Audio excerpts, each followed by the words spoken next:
Jadi gini Ustaz, kalau kita keadaan lagi urgen nih misalkan. Urgen. Iya, lagi urgen. Kalau kita sholat di dalam lift, Di itu dalam kita lift. menghadap Urgen. Urgen. Jadi udah benar. Urgen ya. Urgen. Ya udah. Ya udah itulah ya. Urgen lah gitu ya. Penting lah. Ya. Bahasa Inggrisan lu. Bahasa Indonesia aja. Ya. menghadap kiblat apa menghadap pintu lift tuh. Oh ya. Podcast Salah Wadang tak ada yang terbatas. Bau, bau, bau, bau. Bau, bau, bau, bau, bau. Alhamdulillah Tat ya, kita udah buka puasa bersama nih Tat. Alhamdulillah. Mengantuk puasa. Puasa Kayaknya kan? kebul tadi. Puasa ayah kan. Puasa ya kan. Kita udah berjumpa lagi nih Tat. Alhamdulillah. Berkumpul lagi, satu rahmi lagi nih Tat. Alhamdulillah, Masya Allah. Bersama Pau dan Bu Sado Tat. Ada busado. Apa itu busado itu? Bule, Bule, Sam, Sado. Dado. Dia nggak masuk nih. Ini bintang tamu Tat. Oh, Gestar. bintang tamu. Ini kayak selebriti nih. Oh, iya. Belum Kayak diperkenalkan. siapa sampai itu? Reja. Reja. Tapi ini Reja Urap. Oh, Reja Urap. Beda. Urap yang gitu. Ya. Ini alhamdulillah Tat, Reja Urap mau datang ngaji bersama kita Oh, nih. mau Tat. ngaji sabar kita Iya, nih. dia mau tobat katanya Tat. Obat. Emang selama ini apa? Pencet ya. Yang gini dompet. Gitu. Enggak ada. Kalau katanya mau nanya sama Reja Oh Urap. iya. Dia kan tiap harinya streamer. Pak. Streamer, oh, Streamer dia di YouTube. streamer. Itu 24 jam dia. 24 Dan dapat jam. saweran 100 juta. Masya Allah. Masal. Ini gimana sih ceritanya? Ceritanya. Biasa aja. Ya begitulah ya pokoknya ya. Biasa aja tuh. Iya. Nanya aja namanya udah. Ini jorok nih. Lu udah dapat berapa duit? Berapa duit dari apa tadi? Saweran. Berapa dikit? Ini apaan ini? Masya Allah. Berapa dikit nih? Dapat dulu dikit kemarin. Lu yang suka ini.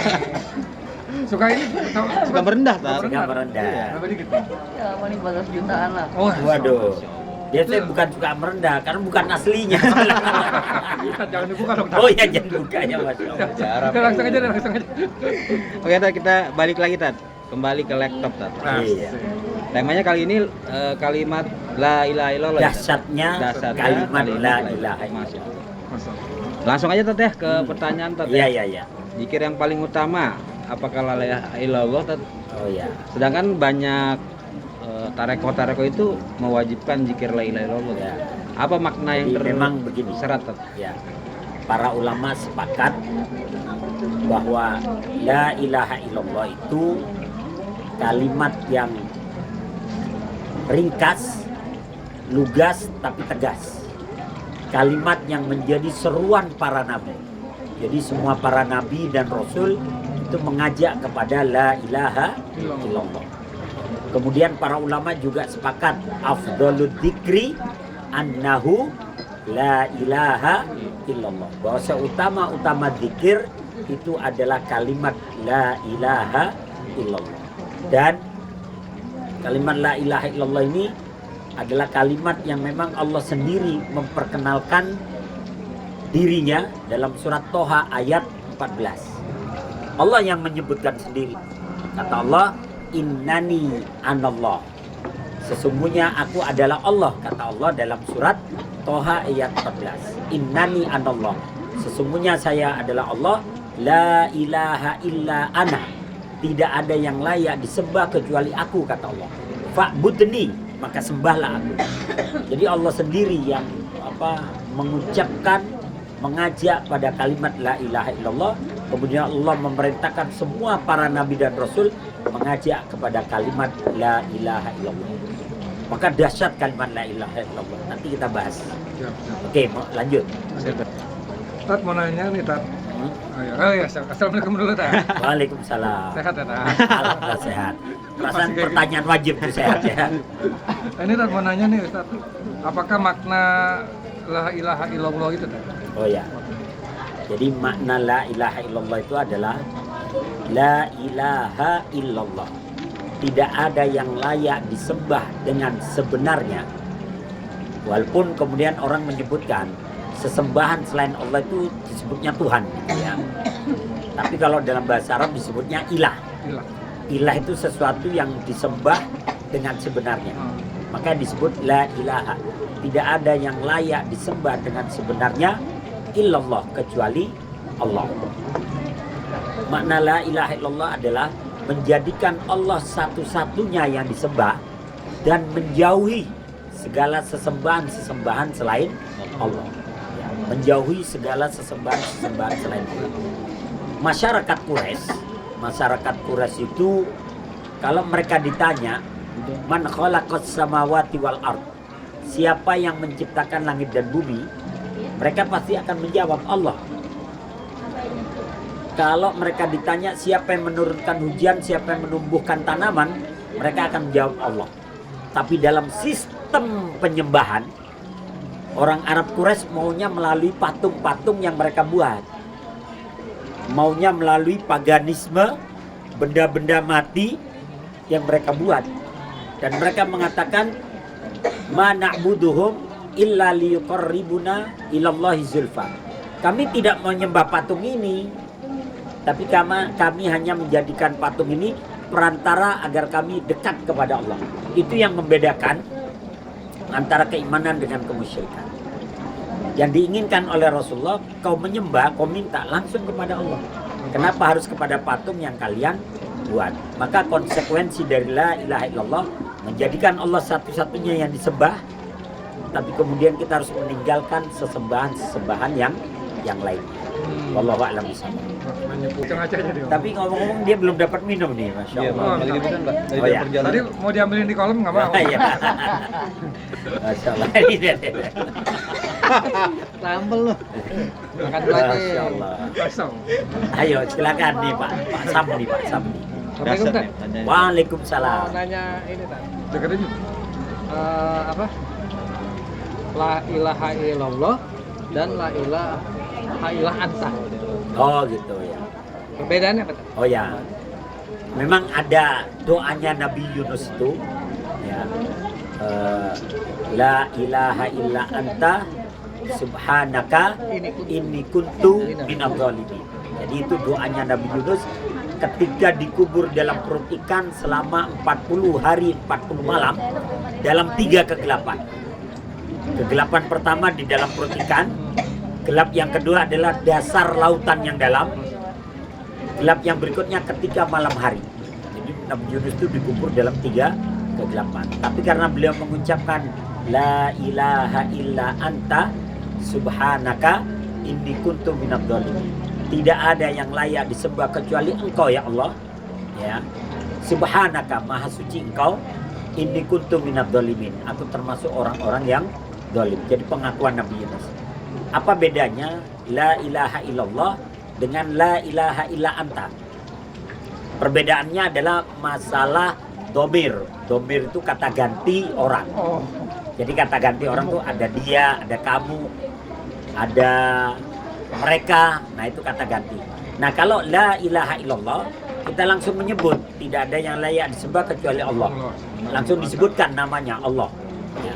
Tapi kalau la ilaha illa anta, tidak ada yang layak disembah kecuali Engkau ya Allah. Berarti seperti kita berdialog dengan Allah. Jadi kecuali Engkau ya Allah. Nah gitu. Perbedaannya hanya pada masalah domir. Tapi maknanya sama, menjadikan Allah satu-satunya yang disembah.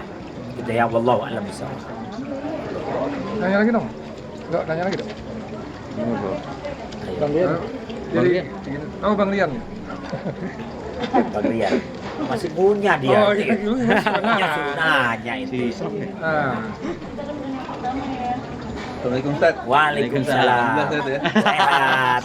Sehat Bang Rian, sehat. Masya Allah. Punya dulu, habisin dulu. Udah, habis. Udah habis. Udah habis. Mau bertanya ya, Ustaz Ya. ya. La ilaha illallah ya. Berarti tiada Tuhan selain Allah. Ah, tiada Tuhan Tiada yang layak disembah selain Allah. selain Allah. Tapi kenapa sering diduakan Allah ya, Ustaz? Contoh misalkan kalau kita mencintai manusia, misalkan kita terlalu mencintai manusia, Ustaz. Dan Allah itu biasanya malah pencemburu Ustaz. Ya, Dan Allah itu biasanya- maha pencemburu, Ya. tidak mau diduakan. Ya. Sama Biasanya- Vivi juga sama. Sama ya. Yang saya lihat gitu pada saat mungkin bucin kali sekarang Ustaz, Bucin, ya. bucin. Kalau udah bucin Allah akan meretakkan itu Ustaz, laptop, supaya balik lagi ke Allah gitu. Ya, ya. Gimana Ustaz? Ya, jadi begini. Allah itu maha pencemburu. Makanya Allah itu tidak mau diduakan. Allah sendiri yang menyebutkan dalam surat Al-Baqarah ayat 165. Kata Allah, "Wa minan nas may yattakhidhu min dunillahi andada yuhibbunahum ka hubbillah. Walladzina amanu asyaddu hubban lillah." Wa minan nas, dan di antara manusia ada yang mengambil andat. Andat itu tandingan-tandingan selain Allah. Tapi biasanya andat itu makhluk hidup. Bisa dia pemimpin, bisa dia istri, bisa dia anak, bisa dia mungkin orang yang kita pacari atau orang yang kita senengin, ya. Itu bisa menjadi andat. Ketika dia lebih banyak mengatur kita sehingga kita jauh dari Allah, maka ketika itu dia menjadi andat. Jadi ada manusia-manusia yang mengambil tandingan selain Allah. Dan tandingan selain Allah itu disebut andat. Dan biasanya makhluk hidup. Ya. Yuhibbunahum ka hubbillah. Mereka mencintai andat tersebut sebagaimana mereka mencintai Allah. Jadi kecintaannya seimbang. Walladzina amanu asyaddu hubban lillah. Tapi orang-orang yang beriman mereka lebih cinta kepada Allah. Andat itu bisa siapa saja, guru bisa jadi andat. Bahkan mohon maaf, ustadz, kiai, habib, atau siapapun yang kita kecintaannya lebih kepada mereka sampai melampaui batas kemanusiaannya, sampai terjadi kultus individu pendewaan, maka ketika itu bisa jadi andat. Maka disinilah pentingnya kita harus cinta kepada manusia boleh, tapi tidak boleh melebihi cinta kita kepada Allah. Cinta kepada istri boleh, tapi jangan melebihi cinta kita kepada Allah. Makanya ini yang sudah punya istri nih, cinta kepada istri itu 5% aja. Ya, sama yang punya suami, cinta kepada suami 5% aja. Jadi kalau ditinggal kawin lagi nggak terlalu sakit, karena 5%. Yang punya istri juga begitu, 5% aja. Jadi kalau istrinya meninggal, cepet cari gantinya gitu ya. Jadi intinya cinta kepada manusia boleh, tapi tidak boleh melebihi cinta kita kepada Allah. Karena Allah itu pencemburu. Nah, ketika Allah cemburu, kita terlalu cinta kepada makhluk, Allah uji kita. Dan ujian itu kadang kemudian menyebabkan kita kembali kepada Allah. Sama ketika kita punya orang nih yang tulus sama kita. Terus kita doain dia, kita tinggalin. Terus kita sama orang lain. Ternyata dia mengecewakan, balik lagi kita biasa. Curhatnya ke dia lagi. Tuh, ya. Maka seringkali Allah itu berikan ujian kita karena kita terlalu bucin mungkin kepada orang lain atau manusia atau makhluk, sehingga Allah uji kita, sehingga kita terluka, tercabik, baru kita kembali kepada Allah. Kadang seperti itu. Wallahu a'lam bishawab. Ayo, sekarang udah minum belum? Minum dulu, biar seger. Ya nggak minum loh ya. Tadi mau nanya tak sebenarnya. Dia mau nanya. Ini ya. kan masih berhubungan sama yang percintaan ini. Percintaan nih. tadi. Ini percintaan anak muda nih. Kayaknya Masya ada Allah. pertanyaan menurut Ya, ini kayaknya usia 20 tahunan nih kayaknya ya. Iya, Ustaz. Iya, 20 tahun dia. Ini pertanyaan dulu deh, minumnya ntar dulu. Ya mirip-mirip sama saya lah usianya, nggak jauh. Tanya dulu. Ya. Udah jangan mainan es lu ah. Pegang mic. Dia mau minum loh ya. Taruh Nggak aja dulu, jadi. baru minum. Ya. Lu dah. Tanya, nanyanya apa ini nanya? Cepat. Reza Urap ini ya. Reza Urap. Pantesan. Ada miripnya ya. Assalamualaikum warahmatullahi wabarakatuh. Waalaikumsalam. warahmatullahi Curhat mama. wabarakatuh. Sama Dede. Nih, saya mau nanya ya, Pak Ustadz. Oh iya iya.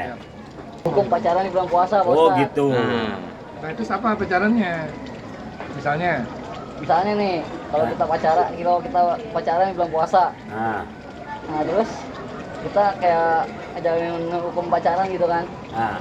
Walaupun di sosial media juga itu hukumnya gimana, Pak Ustadz? Oh ya. Kalau kita sedang puasa, bagaimana kalau kita pacaran? Apa puasanya batal atau bagaimana gitu? Ya pacaran itu tidak membatalkan puasa, ya. Tapi pacaran bisa mengurangi pahala puasa. Ya, makanya dalam Islam itu tidak ada bahkan para ulama sepakat melarang dan mengharamkan pacaran. Kenapa? Karena dampaknya takutnya ke perzinahan tadi. Walaupun mungkin awalnya di media sosial, di WhatsApp, tapi dari WhatsApp itu bisa ke perzinahan. Udah banyak contohnya, ya. Banyak contohnya, ya. Banyak banget. Udah banyak, ya. Ini. Jadi saran saya nih kepada Reza Urap nih ya. Irup. Ya. Begini. Raja Irup. Ini pesan saya pada dia. Urap. Gak usah pacaran. Karena yang dibutuhkan oleh orang yang pacaran itu cuma satu. Jadi yang dibutuhkan oleh orang yang pacaran cuma satu. Hati yang siap untuk terluka, ya. Kalau kau siap dengan itu silakan, ya. Wallahu a'lam bishawab. Oh, belum ke tahap sana. Dalam juga tadi ya. Dalam. Siap-siap apa aja kalau pacaran? Orang pacaran itu yang dibutuhkan cuma satu, hati yang siap untuk terluka. Dengerin tuh, hati yang siap untuk Terluka. Pak Rian siap-siap ya. Tadi terusin yang tadi yang menduakan Allah itu maha cemburu tadi. Allah maha pencemburu. Berarti realitanya seperti apa Tat? Maksudnya ke keluarganya itu 5% atau 10%, lebihnya ke Allah Tat. Realita kehidupan sehari-harinya seperti apa Tat? Jadi intinya begini, sebenarnya tidak ada persentase ya. Dalam cinta itu sebenarnya tidak ada persentase. Hanya saja begini, kecintaan kita kepada Allah itu harus lebih besar daripada kecintaan kita kepada keluarga, bapak, ibu, dan yang lainnya. Contoh yang pernah dialami oleh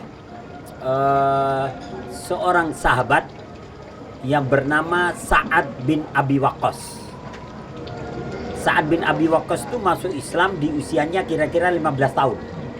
Bapaknya kaya raya, ibunya kaya raya, terkenal, terpandang. Sa'ad masuk Islam. Maka kemudian ibunya marah, bapaknya marah. Sehingga ibunya mengancam, kalau kau tidak kembali kepada ajaran nenek moyangmu, yakni penyembahan berhala, ibu tidak akan makan. Biarin ibu mati gara-gara kamu. Ya. Maka Sa'ad bin Abi Waqqas tetap berbuat baik kepada ibunya. Dia datang kepada ibunya, bawa makanan, wahai ibu, makan. Ibunya menolak. Hari berikutnya, dia bawa makanan buat ibunya, ibunya menolak. Sampai pada hari ketiga, ibunya udah lemes, disuapin, nggak mau juga. Akhirnya Sa'ad bin Abi Waqqas mengatakan, ya ummah, inni uhibbuki, walakin hubbi ilallah akbar. Wahai ibu, saya sayang sama ibu, tapi kecintaan saya kepada Allah jauh lebih besar. Jadi saya sayang sama ibu, tapi kecintaan saya kepada Allah jauh lebih besar. Wallahi, kata dia, demi Allah, lau anna laki alfi ruh, seandainya engkau mempunyai 1001 roh, keluar satu persatu, engkau mempunyai 1001 nyawa, keluar satu persatu, ya, demi Allah saya tidak akan meninggalkan agama Muhammad. Sekarang ibu makan atau saya tinggal. Nah, karena perkataan putranya ini, akhirnya ibunya mau makan, ya, mau makan. Jadi dia cinta sama ibunya, tapi kecintaan kepada Allah jauh lebih besar. Sampai-sampai dia bilang, seandainya kau punya 1001 nyawa pun, keluar satu persatu, saya tidak akan meninggalkan agama Muhammad. Saya tidak akan meninggalkan penyembahan kepada Allah. Maka kemudian karena sikap saat ini, yang dia tetap nyuapin ibunya walaupun beda keyakinan, akhirnya Allah turunkan surat Luqman itu. Wa in jahadaka ala an tusyrika bi ma laisa laka bihi ilmun fala tuti'huma wa sahibhuma fid dunya ma'rufa. Apabila orang tuamu menyuruhmu pada kemusyrikan, jangan kau taati. Tapi kewajibanmu adalah berbuat baik kepada mereka, menghormati dan menghargai mereka. Jadi kita boleh nggak taati, tapi tetap kewajibannya adalah menghormati, menghargai, walaupun orang tua kita itu beda keyakinan. Maka subhanallah, walaupun ada beberapa riwayat yang menyebutkan akhirnya orang tuanya mengikhlaskan anaknya mengikuti agama Muhammad. Wallahu a'lam bishawab. Ya. Ada mana? Ini Tat, Ayo. balik lagi ke Reja Urap nih, dia mau nanya Oh, lagi iya. yang tadi nih. Oh dia lagi nih. Yang tadi lagi nih, dia tadi mau nanya yang ini nih, yang aneh. Nanya apa lagi deh? Kalau lagi di luar. Iya, yang lagi Ya, lagi di luar nih. Jadi gini Ustaz, kalau kita keadaan lagi urgen nih misalkan. Urgen. Iya, lagi urgen. Kalau kita sholat di dalam lift, Di itu dalam kita lift. menghadap Di urgen, jadi udah bener. Urgen ya. Arjen. Ya udah, Ya udah itulah ya. Urgen lah gitu ya. Penting lah. Ya. Bahasa Inggrisan lo, Ah, bahasa Indonesia aja. ya. Lagi buru-buru ya. Buru lah. menghadap kiblat apa menghadap pintu lift tuh. Oh ya. Ini aneh nih orang. Pertanyaan yang aneh, kayak orangnya aneh Iya, ya. benar. Ya. Gimana kita buru-buru sholat di lift ya? Seburu-burunya kita ya di lift. Masa iya kita mau sholat di lift? Terus suruh nyari menghadap kiblat apa menghadap pintu lift ya? Jadi begini ya. Ada beberapa tempat di mana kita nggak boleh sholat. Pertama di jalan tempat lalu lalangnya orang. Lift itu lalu lalangnya orang ya. Termasuk ya. Termasuk itu. Kalau kita sholat di situ kita ganggu orang yang lain. Mungkin nanti. dalam keadaan gempa atau Iya. gimana kali ta. Mungkin Ya, dia terjebak tunggu gempanya baru sholat keluar lift. Kenapa harus di dalam? Atau mungkin ya? dia terjebak di lift mungkin ta. Nah, kecuali terjebak itu Mungkin beda dia lagi. terpaksa ya.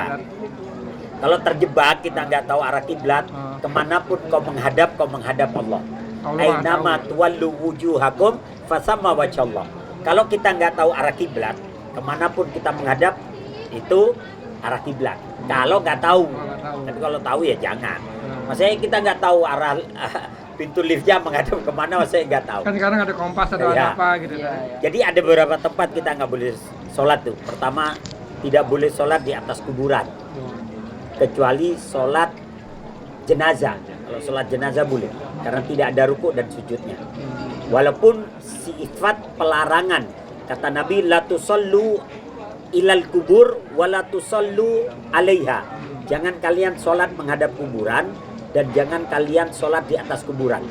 Walaupun menurut para ulama pelarangannya bukan haram mutlak, lebih kepada sifatnya darul mafasid, mencegah dari tuduhan bahwa kita menyembah kuburan, seperti itu. Tapi kalau sholat jenazah boleh di atas kuburan. Kenapa? Karena Sujud. tidak ada ruku dan sujudnya. Kecuali dia nih sholat jenazah ruku sama sujud dia. Kalau ditanya kenapa ruku sujud, mayatnya banyak dosa. Gitu ya. Jadi di jalan raya, di jalan tempat orang lalu lalang nggak boleh sholat. Jalan tol nggak boleh Tat ya. Wah apalagi ewes-ewes itu ya. Ewes-ewes kalau jalan tol. Innalillahi langsung ya. Langsung menghadap. Ya. Yang kedua di atas kuburan. Kita dilarang walaupun bukan haram mutlak.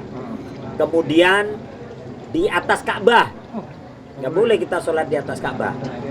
Di dalam Ka'bah, Tat? Hah? Di dalam boleh. Kalau di dalam boleh, tapi di atasnya naiknya susah.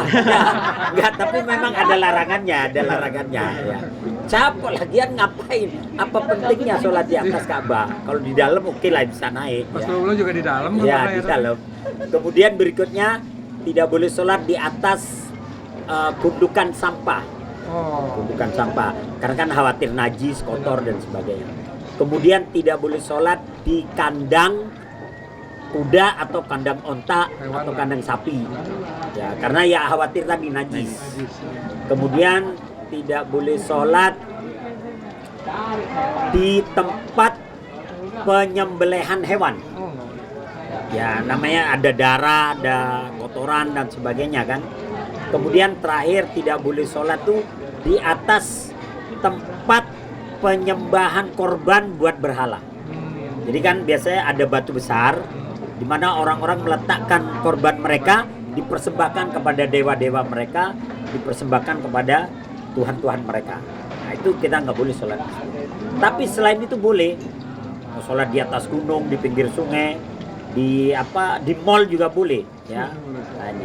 Begitu ya. Aman ya? Jangan Aman ya? sholat di lift ya. Ntar orang mau masuk, aduh ada orang sholat Iya, gitu betul, kan. salat di lift. Ya, ntar dimaki-maki orang ya. Bang Rian, Bang Rian. Bang Rian, tanya lagi Bang. Silakan Bang Rian. Ya. Ustaz tuh pinter ya. Tanya jawab. Masya gitu. Allah. Kita tanya jawab gitu kan. Gak ada yang nggak tahu. tuh. Kalau Nggak kata tahu. itu la ilma lana illa ma 'allamtana. Kita tidak dikasih ilmu kecuali oleh Allah. Udah itu aja. Ustaz, ya. Kita tanya dia jawab loh. Ini kan kayak Google ya. Pakai Google Masya Allah. Masya Allah. Masya Allah. Kan udah belajar agama dari mulai SD kelas 1 ya sampai pesantren sampai kuliah sampai hari ini masih belajar sama antum nih ya. Kan ketika antum nentuin temanya ini kan saya baca dulu aja Referensi ya. referensi ya. Jadi makna la ilaha illallah ya. Mungkin dasarnya menurut saya itu harus ada keimanan dan ketakwaan ya Ustaz. Ketakwaan. Mungkin bisa dijabarkan Ustaz. Oh ya. Dengan keimanan dan ketakwaan itu. Ya, jadi makna la ilaha illallah itu akan berkaitan dengan keimanan kita. Karena kalau kita beriman kepada Allah, akan beriman kepada semua yang berkaitan dengan Allah.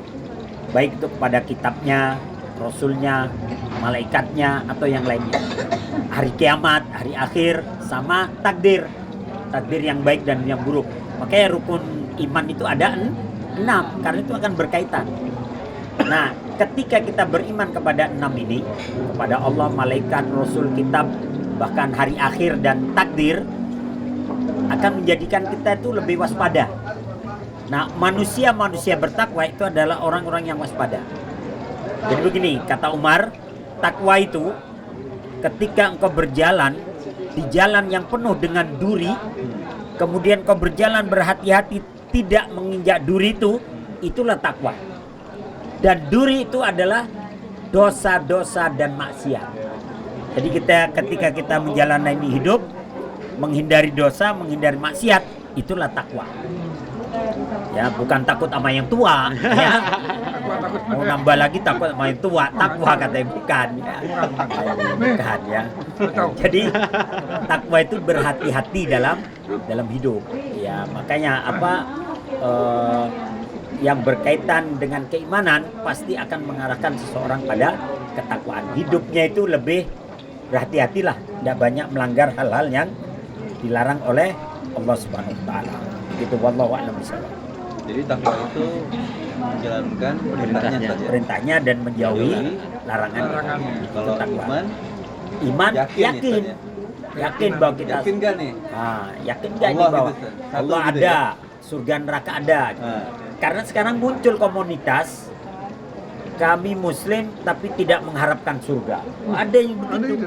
Kelompok begitu nggak boleh. Boleh nggak begitu? Ada sekarang banyak. Nggak boleh. Nggak boleh. Nggak mengimani Saya dia. kami Muslim tapi nggak butuh surga. Gimana? Wong Berarti dia nggak semuanya mengimani. arahnya nanti pilihannya cuma 2. Lu kalau nggak ke surga ke neraka. Tapi ada orang bilang Tapi ada orang yang iya, bilang begitu. Nggak ya apa-apa, makanya surga enggak, ada tapi ketemu syair kan. Allah gitu. Ya Allah saya ke surga nggak itu pantas. syair Ustaz. Kalau saya Rabu Nawas itu ya. Saya ke surga nggak pantas, tapi kan neraka nggak kuat. Lalu lu maunya kemana? Tengah-tengah. Nggak ada, pilihannya cuma 2. Ya. Pilihannya cuma 2. Ada Kau mau di lift ke kali, surga atau ke neraka? Atau di lift, Tat. Dia mungkin Ah, ngelip ya. di lift kali ya. Liftnya kejepit nanti ya. Jadi harus pilihannya itu harus. Makanya kata Nabi kalau engkau harus mintalah surga Firdaus. Jadi memang disuruh nyari surga. Suruh nyari surga. Gak boleh kita, Ustaz saya nggak perlu surga lah, emperannya aja kagak ada, emang toko ya. Tapi itu tawar-menawar. Ya, nggak usah ditawar. Memang harus mengharap surga. Ya. Tat, mau nanya lagi, Tat. Ini Ya. ada pendapat orang, Tat, tentang la ilaha illallah, Tat. Jadi dia menafsirkan seperti ini, Tat. Tidak ada makhluk yang lain selain Allah. Dia menghilangkan keluarganya, teman-temannya, tempatnya, dirinya. Jadi zatnya ini melebur ke dalam zatnya Allah. Oh ya. Nah, itu pembahasannya gimana, Tat? Oh itu pemahaman Pemahaman manunggaling kawula Gusti. Kalau bahasa Jawa. Jadi pemahaman menyatu dengan Tuhan. Dan itu pernah juga dilakukan oleh Al-Hallaj. Jadi zaman dulu ada namanya ulama namanya Al-Hallaj, punya pemahaman menyatu dengan Tuhan. Ya. Terus ada juga Ibnu Arabi. Itu mereka dia juga punya pemahaman menyatu dengan Tuhan. Kalau di Indonesia ini kabarnya adalah Siti Jenar yang dia menyatu dengan Tuhan. Bahkan ada juga itu dari Ahmadiyah itu, kelompok Ahmadiyah, nabinya yang bernama Mirza Ghulam Ahmad itu juga mengaku menyatu dengan Tuhan. Nah, pemahaman seperti ini ya tidak boleh. Para ulama sepakat pemahaman seperti ini salah ya dan sesat gitu. Karena tidak bisa kita kemudian ketika ditanya, saya nyari Siti Jenar, nggak ada Siti Jenar. Yang ada adalah Allah. Yaudah saya nyari Allah, nggak ada Allah, yang ada adalah Siti Jenar. Artinya merasa dirinya bersatu dengan Tuhan. Nggak mungkin. Allah itu zat sendiri, kita ini makhluk. Ya, tidak bisa. Kalau merasa diawasi Allah boleh. Tapi merasa menyatu dengan Allah kemudian nggak sholat misalnya. Karena ada orang yang merasa, saya ini udah menyatu sama Allah, nggak perlu sholat lagi. Ya. Pokoknya kalau ada yang nggak sholat di antara kita ini, jangan merasa menyatu dengan Allah. Gitu. Ya, jangan. Jadi itu pemahaman manunggaling kawula Gusti, menyatu dengan Tuhan. Begitu kok. Dan itu para ulama sepakat nggak benar. Ya, wallahu a'lam bishawab. Saya lagi. Oke, assalamualaikum Ya. Tat. Waalaikumsalam warahmatullahi wabarakatuh. Ya. Tadi apa Allah pencemburu ya Tat? Allah pencemburu. Maha pencemburu. Maha penyembuh. Nggak mau diduain. Nggak mau juga. Allah maha kuasa Tat. Maha kuasa. Kenapa dia butuh pemujaan, penyembahan dari manusia Tat? Oh ya. Kenapa? Nah, Allah maha kuasa, tapi kenapa Allah butuh pemujaan, butuh penyembahan? Sebenarnya Allah itu tidak butuh terhadap penyembahan kita. Makanya dalam hadis qudsi Allah menyatakan, ya ibadi, lau anna awwalakum wa akhirakum wa insakum wa jinnakum qamu fi sa'idin. Wahai hambaku, kalau seandainya manusia pertama sampai manusia terakhir, dari jin pertama sampai jin terakhir, berdiri di dalam satu tempat, kemudian semua beriman kepadaku, mazadadalika fi multi syai'ah, kerajaanku tidak akan bertambah sedikit pun. Jadi kalau manusia pertama sampai manusia terakhir, jin pertama sampai jin terakhir, semua beriman kepada Allah, semua patuh kepada Allah, Allah kekayaannya dan kerajaannya tidak bertambah sedikit pun. Artinya apa? Allah nggak butuh kita. Beda sama pemilu 5 tahun sekali. Kita pasti dikejar-kejar itu suaranya. Ya. Iya. Dapat. Iya. Mana suaranya gitu. Ayo coba mana suaranya. Dapat suara udah gitu ya. Nah, ini. Jadi kalau Allah nggak butuh. Seandainya beriman semua, kerajaan dan kekuasaan Allah tidak bertambah. Tapi seandainya semua kafir, kata Allah, ya ibadi lau anna awwalakum wa akhirakum, seandainya manusia pertama sampai manusia terakhir, jin pertama sampai jin terakhir, semua kufur, semua ingkar, maka kerajaanku dan kekuasaanku tidak berkurang sedikit pun. Jadi kalau patuh gak bertambah, kalau kurang tidak, kalau gak patuh tidak berkurang. Dan kata Allah, lau anna awwalakum wa akhirakum, kalau manusia pertama sampai manusia terakhir, jin pertama sampai jin terakhir, semua memohon kepada Allah, meminta. Kemudian tiap permintaannya dikasih itu dari manusia pertama sampai terakhir, jin pertama sampai terakhir. Dikasih semua oleh Allah, kekuasaanku tidak berkurang kecuali seperti kurangnya jarum dimasukkan ke dalam air laut, kemudian diangkat, tes, cuman berkurang segitu aja. Kalau semuanya dikasih, ya, cuman berkurang segitu aja, maka Allah nggak butuh sama kita. Kalau dikatakan kenapa Allah masih memerintahkan kita untuk menyembahku, nah kembali ke ayat ke la ilaha illallah. Para ulama sepakat, li ajli la ilaha illallah khalaqas samawati wal ard. Karena kalimat la ilaha illallah Allah menciptakan langit dan bumi. Wali ajli la ilaha illallah, dan karena kalimat la ilaha illallah Allah menciptakan jin dan manusia. Dan karena la ilaha illallah Allah menciptakan surga dan Allah menciptakan neraka. Jadi Allah sebenarnya nggak butuh dengan sesembahan kita. Kalau Allah itu nyuruh, itu supaya kembali kepada dirimu lagi. Jadi apa yang kita lakukan, penyembahan terhadap Allah, itu kembalinya ke kita. Diri kita sendiri Ustaz. Supaya kita ke surga atau ke neraka, itu aja. Makanya Allah menyatakan, wahai hambaku, setiap ibadah yang kalian lakukan, uhsihalakum, aku kembalikan kepada kalian. Ya, aku kembalikan kepada kalian. Ya. Jadi sebenarnya nggak butuh, Allah nggak butuh. Seandainya nggak ada nyembah juga Allah nggak butuh. Tapi Allah menciptakan manusia dan jin tujuannya untuk ibadah. Tapi Allah nggak butuh. Karena ibadah itu akan kembali kepada dirinya sendiri. Wallahu a'lam bishawab. Tat mau ini. Tat mau nanya Tat. Iya, silakan. Tat mau video. Ayo, silakan. Ini apa? Kita kalau sakit nih Tat, Nah. minum obat. Nah kita yakin nih obatnya bisa menyembuhkan gitu. Oh ya. Itu kategorinya kita sirik nggak sih Tat kalau gitu? Oh ya. Kalau kita sakit, kemudian kita minum obat, terus kita yakin nih obatnya manjur, apakah musyrik? Ya enggak. Karena kita diperintahkan oleh Allah untuk ikhtiar. Ikhtiar itu berusaha untuk sembuh. Dan itu ada jalannya.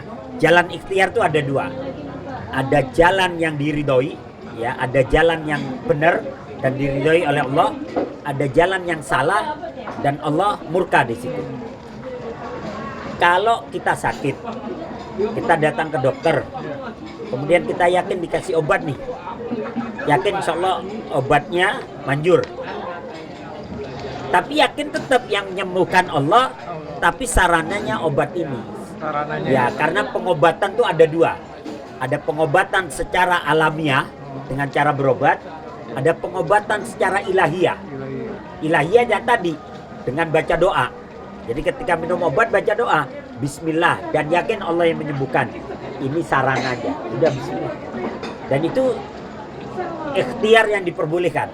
Bukan sirik ya Bukan, tapi ada ikhtiar yang nggak diperbolehkan. Kita sakit datangnya ke dukun. Oh, itu yang sirik ya. Sakit datangnya ke dukun. Ya, kemudian sama dukunnya dikasih syarat-syarat.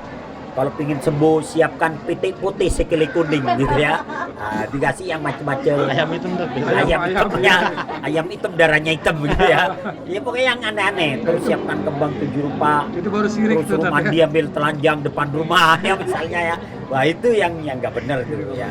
Jadi ikhtiar tuh ada dua, ada yang dibenarkan, ada yang tidak dibenarkan. Wallahu a'lam bishawab. Ya. Tat mau nanya lagi nih Tat. Oh ya, siapa yang Di Reja Arab. Reza. Raja Urap. Reja Urap. Ya urap ya. Nanya lagi nih Ustaz ya. Ya, ada iya, iya. Oh, jangan, Ya. jangan. Apa konsekuensi apabila seorang tidak mengenal la ilaha illallah? Oh ya. Konsekuensinya. Allah menciptakan langit dan bumi, menciptakan manusia dan jin, menciptakan surga dan neraka, itu karena kalimat la ilaha illallah. Kemudian Allah mengutus para nabinya untuk menyebarkan la ilaha illallah. Harus dibedakan, ada orang yang dakwah tidak sampai kepada mereka. Ya, ada dakwah yang tidak sampai kepada mereka. Tapi ada dakwah yang sampai tapi ditolak. Nah, untuk dakwah yang sampai tapi ditolak, ancamannya neraka. Ya. Tapi ada orang-orang yang mereka dakwah nggak sampai. Maka orang-orang yang dakwah tidak sampai ini, kemudian mereka mencari Tuhan dengan cara mereka. Kalau caranya benar, ya dibenarkan. Mereka disebut as-sabi'i. As-sabi'i itu orang-orang yang dakwah nggak masuk kepada mereka. Jadi dakwah tidak masuk kepada mereka. Mungkin nggak ada nabi di sana, nggak ada ini dan sebagainya. Mereka disebut as-sabi'i. Maka orang-orang yang dalam kondisi as-sabi ini dakwah tidak masuk kepada mereka, mereka diberikan gharizatut tadayun. Gharizah itu insting untuk mencari Tuhan yang benar. Dakwah nggak masuk kepada mereka, tapi mereka diberikan insting. Makanya kan ada orang-orang yang dakwah tidak masuk, tapi mereka yakin bahwa pencipta ini hanya satu. Tapi ada yang as-sabi'i dakwah nggak masuk, tapi instingnya salah. Akhirnya menyembah pohon, menyembah batu, menyembah gunung, menyembah matahari, menyembah planet. Itu as-sabi'i yang salah dalam mencari Tuhannya. Tapi adalah as-sabi'i yang dia yakin bahwa Sang Hyang Widi itu satu. Ya, itu secara karena setiap kita itu dikasih ghorizatut tadayun, insting untuk mencari agama yang benar. Wallahu a'lam bishawab. Ya. Itu kategori sabihi itu menurut Ustaz gimana? Ya. As-sabi itu bisa jadi dakwah tidak sampai kepada mereka, mungkin mereka terpencil. Jauh dari keramaian orang, jauh dari jangkauan orang. Kan ada orang yang tinggal di pedalaman hutan yang bagaimana gitu ya. Orang luar pun nggak bisa masuk. Jangankan masuk, baru kelihatan jadi panah kita, ya, digoreng lagi kadang-kadang ya. Nah itu ada yang seperti itu. Itu dosa nggak, Tad? Berdosa nggak orang-orang seperti itu? Orang-orang as-sabi itu Allah punya cara sendiri untuk memberikan petunjuk kepada mereka. Allah punya cara sendiri, walaupun dakwah tidak bisa masuk kepada mereka. Karena memang ada suku-suku yang memang nggak bisa dimasuki orang luar. Saya pernah baca itu di media sosial. Ada seorang peneliti dari Amerika, dia nyeberangi sebuah pulau, pingin kenal dengan suku tersebut karena dia pernah lihat, saya lupa nama sukunya. Mati akhirnya dia di situ hilang. Makan ya Allah a'lam. Balik lagi ya. Nah, kalau orang-orang yang seperti itu bisa kategorinya as-sabi'i. Karena orang luar tidak bisa menyampaikan risalah gitu ya, wallahu a'lam bishawab. Dasarnya la ilaha illallah. Oh, itu dia. Kata Nabi dalam hadis riwayat Imam Bukhari, kata Nabi, yukhraju minan nar man qala la ilaha illallah wa fi qalbihi waznun sya'iratun min khairin. Kata Nabi, akan dikeluarkan dari api neraka orang yang pernah mengucapkan la ilaha illallah walaupun kebaikannya hanya sekecil biji beras. Jadi kebaikan dia hanya sekecil biji beras, tapi dia pernah mengucapkan la ilaha illallah, suatu saat diangkat dari neraka. Wa yukhraju minan nar man qala la ilaha illallah wa fi qalbihi waznun barratun min khairin. Dan nanti akan dikeluarkan dari api neraka orang yang pernah mengucapkan la ilaha illallah walaupun kebaikannya sekecil biji gandum, lebih kecil lagi daripada beras. Wa yukhraju minan nar man qala la ilaha illallah wa fi qalbihi waznun dzarratun min khairin. Dan nanti akan dikeluarkan dari api neraka orang yang pernah mengucapkan la ilaha illallah walaupun kebaikannya hanya sekecil debu. Ya, tapi jangan kemudian ada hadis ini terus kita nggak berbuat baik. Udah yang penting ngucapin la ilaha illallah gitu. Sholat kagak, berbuat baik kagak. Kata Ustaz pasti diangkat dari neraka. Jangan sampai kita masuk neraka gitu. Sehari di neraka itu seperti 1000 tahun kehidupan dunia. Dengerin. Sehari di neraka seperti 1000 tahun kehidupan dunia. Ya, jangan sampai mampir. Kacau. Ya. Ini nggak Berat. Mau tobat ya? Oh, iya, berat, ya. Jadi itu wallah, itu dahsyatnya kalimat la ilaha illallah. Wallahu a'lam bishawab. Semangat. Monggo, silakan Bang Rian. Saya pertanyaan terakhir itu Oh, pertanyaan terakhir. Beliau masih nanya. Pusing lah. biasanya lafaz la ilaha illallah itu pada saat sakaratul maut ya Ustaz? Sakaratul maut. Ya. Itu memang terlontar begitu saja apa memang sesuai dengan kebaikan kita di dunia Oh, ya. atau memang gimana? Wajiban nggak itu wajib? Oh, ya. Ada latihan dulu gitu. Ya. Iya, maksudnya gimana gitu? Oh ya, jadi begini. Kata Nabi, "Man kana akhiru kalamihi la ilaha illallah dakhalal jannah." Siapa yang akhir hayatnya dia mengucapkan la ilaha illallah, pasti dia masuk surga. Walaupun dalam hadis yang lain ada tambahan kata, "Ala ma kana minal amal." Siapa yang akhir hayatnya mengucapkan la ilaha illallah pasti masuk ke dalam surga walaupun amalnya tetap dihitung. Tapi dia pasti nanti akan masuk surga. Artinya apa? Ya harapan kita semoga di akhir hayat kita dimudahkan mengucapkan la ilaha illallah. Amin. Karena nggak bisa setiap kita gampang la ilaha illallah. Kalau mau mati itu susah, ya. Nggak segampang Karena itu ya? iblis itu tidak akan membiarkan kita mati dalam keadaan beriman. Masuk. Makanya menjelang sakaratul maut itu ujiannya banyak. Ya, dalam riwayat yang pernah saya baca, ketika seseorang sakaratul maut, dia akan merasa haus. Kayak gitu tadi. Maka datanglah iblis dalam wujud keluarganya, apakah istrinya atau anaknya.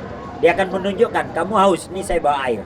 Syaratnya, kau bilang amantu bika, saya beriman kepadamu. Jadi kita diajari kalimat amantu bika, saya beriman kepadamu. Padahal kita ingin mengucapkan la ilaha illallah. Makanya kenapa orang sakaratul maut itu suruh dibisikin la ilaha illallah di telinganya. Khawatir ya tadi dia mengucapkan kalimat tadi. Ya, kalau dia dibisikin kan ada kesadaran. Walaupun dia tidak terucap, tapi kan ada orang yang dia berusaha. Reminder lah ya. Nah, dia Reminder. bibirnya bergerak gitu. Atau ingat. Nah, itu paling tidak. Kalau kurang pendengarannya gimana? Abok. Ya tetap dibisikin ya. Kacau. Dibisikin. Kalau dia nggak Toa aja sekalian. Toa masjid. Kan bisa- Ada aja deh. Bisa ditulis ya Tat ya? Ya, Kalau ya, nggak bisa ya ditulis. enggak, intinya begini. Kalau amalnya soleh, nggak usah dituntun dia akan ngomong. Oh, gitu. Otomatis tadi. Itu mati. Apa butuh latihan tertentu? Tad? Sebelum mati. Gak bisa, itu bergantung kepada amal. Kayak latihan di studio dulu gitu Iya. ya. Kayak latihan-latihan begitu hari H lupa ya. Mungkin gunanya gitu ya, zikir ya Tad, ya? Tat ya? Hah? Gunanya zikir ya. Ya, makanya sering-sering zikir. Berzikir, jadi biar La ilaha illallah. Ya. Jangan metal melulu ya. Ntar pas mau mati, gitu ya. Terima kasih, Ya. Ustaz. Nah, closing nih, La closing. ilaha illallah. Ya. Closing. Gosimer. Dia suruh closing, bingung dia ya. Kalau tadi dia Closing. Paling dari ketawa dulu loh. Jadi suruh closing dia. Ya sekarang buat rekan-rekan makasih ya. Ya, ya. Hadiahnya semua. Oke. Oke. Buat Pak Ustadz juga makasih Pak Ustadz. Oke. Rian, Bang Siron nggak Siron? Bang Rian, Bang Aman. Rian. Bisa bahasa Arab dia. Oh, Berapa lama jadi Makasih, TKW? Bang Rian, dong. Oh iya, untuk pembelian ya. Makasih. Masya Allah. Arigato. Arigato. Udah gitu. Udah Udah cukup. cukup sekian. Buat semuanya terima kasih. Assalamualaikum. Assalamualaikum. Waalaikumsalam Waalaikumsalam warahmatullahi warahmatullahi wabarakatuh. wabarakatuh.